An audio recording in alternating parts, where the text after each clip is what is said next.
sini saya akan menjelaskan pengertian implementasi kebijakan pendidikan adalah proses penerapan atau pelaksanaan kebijakan pendidikan yang telah ditetapkan oleh pihak yang berwenang, seperti pemerintah, lembaga pendidikan, dan organisasi pendidikan lainnya. Implementasi kebijakan pendidikan melibatkan berbagai aspek seperti perencanaan, pengorganisasian, penganggaran, pelaksanaan, dan evaluasi kebijakan pendidikan. Selanjutnya, implikasi dan tahap implementasi.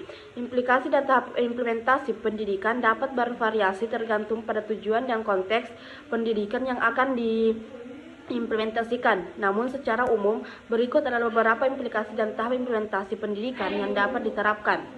Implikasi pendidikan. Meningkatkan kualitas sumber daya manusia. Pendidikan dapat meningkatkan kualitas sumber daya manusia dalam berbagai bidang, baik dalam hal keterampilan teknis maupun soft skill. Meningkatkan kesadaran dan pengetahuan. Pendidikan dapat meningkatkan kesadaran dan pengetahuan seseorang dalam berbagai aspek kehidupan, termasuk dalam hal kesehatan, lingkungan, sosial, dan politik. Meningkatkan kesejahteraan. Pendidikan dapat meningkatkan kesejahteraan seseorang dan masyarakat pada umumnya, baik dalam hal ekonomi maupun non-ekonomi. Meningkatkan mobilitas sosial. Pendidikan dapat membuka kesempatan bagi seseorang untuk meningkatkan mobilitas sosial, yaitu kemampuan untuk berpindah dari satu lapisan sosial ke lapisan sosial yang lebih tinggi. Tahap implementasi pendidikan. Perencanaan. Tahap ini melibatkan perencanaan strategis, yaitu merumuskan tujuan, sasaran, dan langkah-langkah untuk mencapai tujuan pendidikan yang diinginkan. Pelaksanaan. Tahap ini melibatkan pelaksanaan rencana pendidikan yang telah disusun, termasuk dalam hal menyusun kurikulum, mengelola tenaga pendidikan dan kegiatan pembelajaran, serta menyediakan fasilitas dan sumber daya yang diperlukan. Evaluasi. Tahap ini melibatkan evaluasi terhadap hasil pendidikan yang telah dilakukan, termasuk dalam hal memperbaiki dan meningkatkan kualitas pendidikan yang diberikan. Pemantauan. Tahap ini melibatkan pemantauan terhadap proses dan hasil pendidikan yang dilakukan dengan tujuan untuk memastikan bahwa pendidikan yang diberikan telah sesuai dengan standar yang telah ditetapkan. Selanjutnya, model implementasi kebijakan pendidikan. Model implementasi kebijakan pendidikan dapat berbeda-beda tergantung pada jenis kebijakan dan konteks di mana kebijakan tersebut diimplementasikan. Namun, secara umum ada beberapa model implementasi kebijakan pendidikan yang umum digunakan, yaitu model top-down. Model ini di mana kebijakan pendidikan ditetapkan oleh pemerintah atau lembaga pusat dan kemudian diimplementasikan oleh lembaga pendidikan di tingkat lokal, seperti sekolah dan perguruan tinggi. Model top-down ini cenderung menekankan pada keseragaman implementasi kebijakan dan pengawasan ketat dari pemerintah pusat. Selanjutnya, model bottom-up. Model ini lebih menekankan pada partisipasi masyarakat dan kelompok-kelompok lokal dalam menentukan kebijakan pendidikan. Dalam model ini, kebijakan pendidikan dikembangkan dan diimplementasikan oleh kelompok-kelompok masyarakat dan lembaga pendidikan di tingkat lokal. Selanjutnya, model hybrid. Model ini merupakan gabungan dari model top down dan bottom up, di mana kebijakan pendidikan diinisiasi oleh pemerintah pusat dan kemudian disesuaikan dengan kebutuhan dan kondisi setempat oleh kelompok-kelompok masyarakat dan lembaga pendidikan di tingkat lokal. Selanjutnya, model kolaboratif. Model ini menekankan pada kerjasama antara berbagai pihak dan terlibat dalam implementasi kebijakan pendidikan seperti pemerintah, lembaga pendidikan, masyarakat, dan dunia industri. Selanjutnya, pendekatan implementasi. Pendekatan implementasi kebijakan pendidikan adalah cara atau strategi yang digunakan untuk melaksanakan kebijakan pendidikan.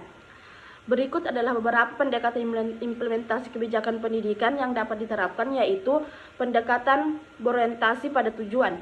Pendekatan ini menekankan pada pencapaian tujuan yang telah ditetapkan dalam kebijakan pendidikan. Pendekatan ini memastikan bahwa semua kegiatan yang dilakukan dalam implementasi kebijakan pendidikan, baik itu dalam hal kurikulum, pengajaran, maupun evaluasi, harus berkontribusi pada pencapaian tujuan yang telah ditetapkan.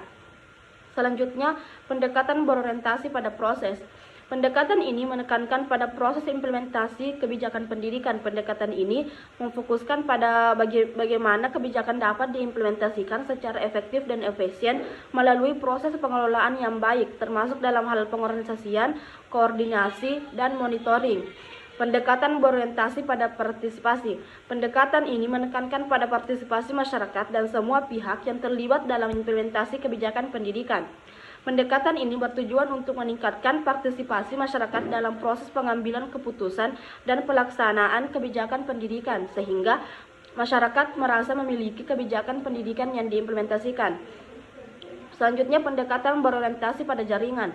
Pendekatan ini menekankan pada kerjasama dan kolaborasi antara berbagai pihak yang terlihat dalam implementasi kebijakan pendidikan. Selanjutnya, faktor. Implementasi kebijakan pendidikan dipengaruhi oleh beberapa faktor, baik faktor internal maupun eksternal. Berikut adalah beberapa faktor penentu implementasi kebijakan pendidikan, yaitu sumber daya manusia. Sumber daya manusia yang tersedia di lembaga pendidikan sangat mempengaruhi implementasi kebijakan pendidikan. Jumlah, kualitas, dan motivasi guru dan tenaga pendidikan dapat mempengaruhi keberhasilan implementasi kebijakan pendidikan. Selanjutnya, ketersediaan anggaran. Ketersediaan anggaran juga menjadi faktor penentu implementasi kebijakan pendidikan. Anggaran yang cukup akan memungkinkan pelaksanaan kebijakan pendidikan secara maksimal, termasuk dalam hal pengadaan sarana dan prasarana, pelatihan guru, dan pengembangan kurikulum. Kepemimpinan di tingkat lembaga pendidikan maupun pemerintah juga sangat penting dalam mempengaruhi implementasi kebijakan pendidikan. Kepemimpinan yang baik dapat memotivasi dan memberikan dukungan pada tenaga pendidik dan masyarakat untuk melaksanakan kebijakan pendidikan dengan baik. Selanjutnya, partisipasi masyarakat. Partisipasi masyarakat juga menjadi faktor penting dalam implementasi kebijakan pendidikan. Partisipasi masyarakat dapat memberikan dukungan pada lembaga pendidikan dan tenaga pendidik dalam melaksanakan kebijakan pendidikan, serta memberikan masukan dan kritik yang konstruktif untuk memperbaiki pelaksanaan kebijakan pendidikan. Selanjutnya, kondisi sosial, ekonomi, dan kultural. Kondisi sosial, ekonomi, dan kultural juga mempengaruhi implementasi kebijakan pendidikan. Kondisi-kondisi tersebut dapat mempengaruhi tingkat partisipasi masyarakat, ketersediaan sumber daya manusia, dan ketersediaan anggaran untuk pelaksanaan kebijakan pendidikan. Yang terakhir yaitu sistem pendidikan. Sistem pendidikan yang ada juga mempengaruhi implementasi kebijakan pendidikan. Sistem pendidikan yang baik akan memudahkan pelaksanaan kebijakan pendidikan, termasuk dalam hal penyusunan kurikulum, pengelolaan lembaga pendidikan, dan evaluasi hasil belajar.